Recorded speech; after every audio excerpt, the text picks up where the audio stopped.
Everybody loves the Ravens in this game. I don't understand it myself. If they can win, I love it. I'm definitely rooting for them, but you know, I think people are kind of ignoring the home field advantage, the rest factor, the veteran leadership factor. I don't know what it is, but the game just started, so we'll know in about 3 hours.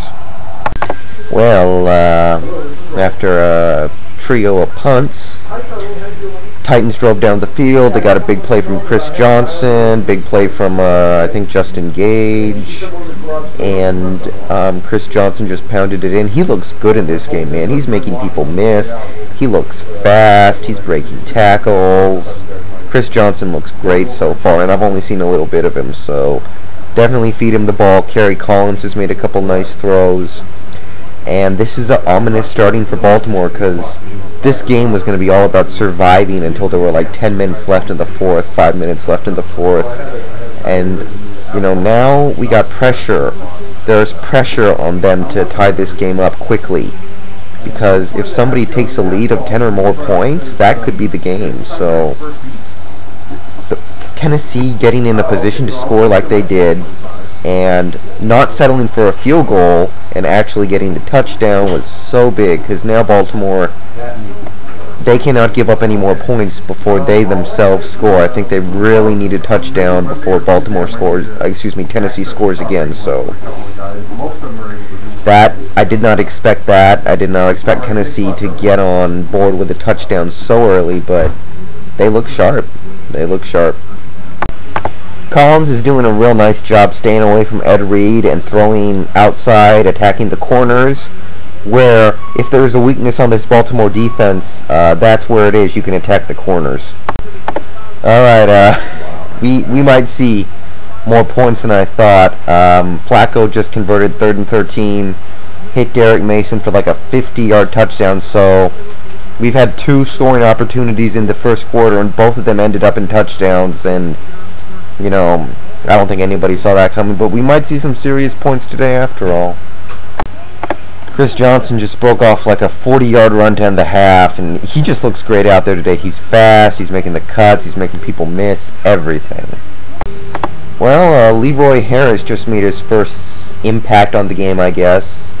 Without, you know, the veteran Pro Bowler Kevin Mawayan there at center, they're having to plug in some no-name rookie who hasn't really played before, and he just low-snapped a 4th and 8. And the Ravens get the ball on downs.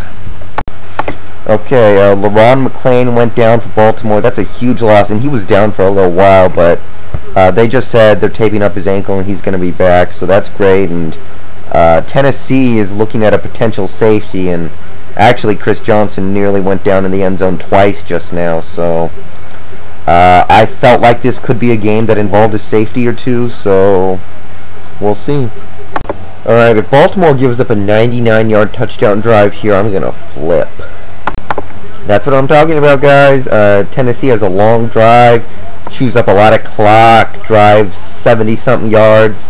They have a couple of penalties, push them out of field goal range, and then the turnover to make sure they get nothing out of it. That's just what I needed in this game. We need the less points the better, and 7-7, and got about 4 minutes left in the half. Let's see if Baltimore can get anything going here. Alright, the Titans just wrapped up the half by driving to field goal range, and Lindo White fumbled it, so we're going into the half 7-7. So far, other than the fact that there were 2 touchdowns opposed to field goals, pretty much what I expected.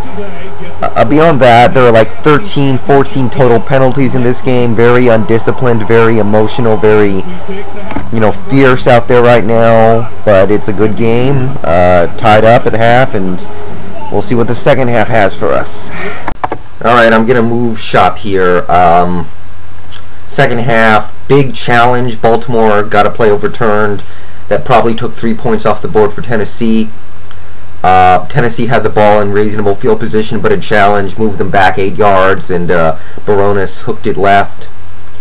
And it's still 7-7, very much a defensive battle, but thanks to that missed field goal, Baltimore has the field position advantage right now. So in the next couple drives, they're going to have an opportunity to actually score, kick a field goal or something, take a little bit of a lead, and that might be it, because Chris Johnson's out, and without Chris Johnson, this Titans offense does not look very good. They're really not capable of doing anything the way they're used to.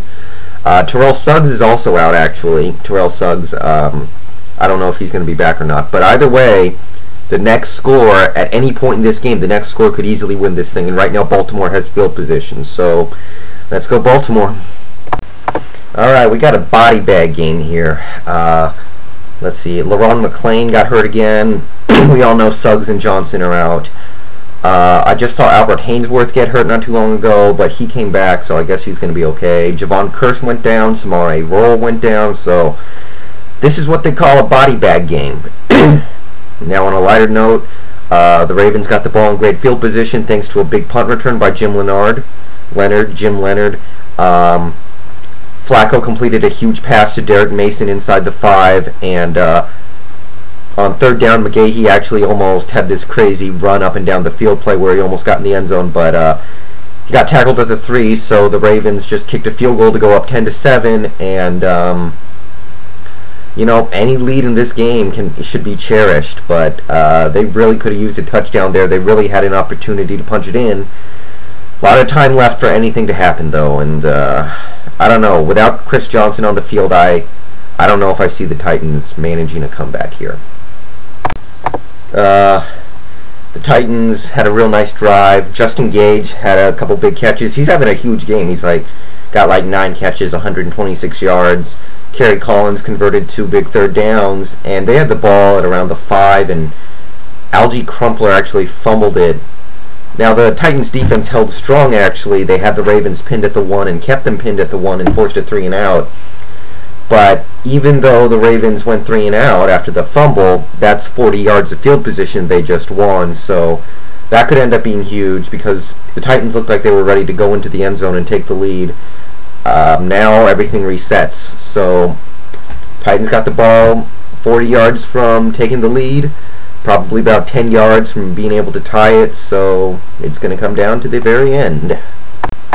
Alright, nice tackling on Justin Gage around the 10-yard line just now. Looked like he had the first down on a 3rd and 10, but real nice tackle, kept it to a 4th and 1, and Tennessee had to kick the field goal, and they hit it, so it's 10-10 with 4:23 left. Baltimore's going to get the ball back. Plenty of time, 1 timeout, the 2-minute warning. And if the Titans defense comes up big, they're going to have, I think, 3 timeouts and the 2-minute warning and plenty of time. So both teams are going to have a real good chance. It's going to be good. Going to be good. Couple of nice runs by McGahee. Nice throw from Flacco to Heap to convert a 3rd down. Nice throw from Flacco to Clayton to get them in real field goal range for Stover, and Stover just nailed a 43-yard field goal, gives the Ravens the lead with 53 seconds left. Tennessee has 1 timeout, and that's the only way they can stop the clock other than getting out of bounds. So, time for Baltimore to hold. 53 seconds till the AFC Championship game. Game over, guys. Game over. Collins just overthrew, I think, Bo Scaife on a 4th and 5. Ravens going to take a couple kneel downs and battle end the game. So, congratulations to the Ravens. Obviously, they played a great game. Defensively, they forced the 3 key turnovers. Offense made a couple nice plays, and they came out on top. For the Titans, this, of course, really sucks. My condolences for Titans fans out there, but the Ravens earned this one. Definitely. Final quick lingering thoughts. Big ups to Joe Flacco. He played pretty well. You know, he didn't complete a ton of passes, but he made enough big plays to win this game. He made 2 great throws on that last drive. I think he played maybe even outplayed Kerry Collins, who had that 1 really bad mistake, which is 1 more really bad mistake than Flacco had. Not enough quarterback pressure from the Titans in this game, in my opinion. People are going to talk a lot about that delay of game penalty that didn't get called when the play clock had gone to 0 for about a 1.5 seconds. And I will say this, that play clock that we see is not always official. It's not always the same play clock the referees are looking at. So I'm just saying that before you jump down the referee's throat. But if that was the official play clock, yeah, they're going to take some flack for it, well deserved. But, you know, Ravens win, Titans #1 seed get upset. Again, I did pick the Titans to win, but I picked the Ravens to cover, knowing that the Ravens had a very good chance to win, so I'm happy.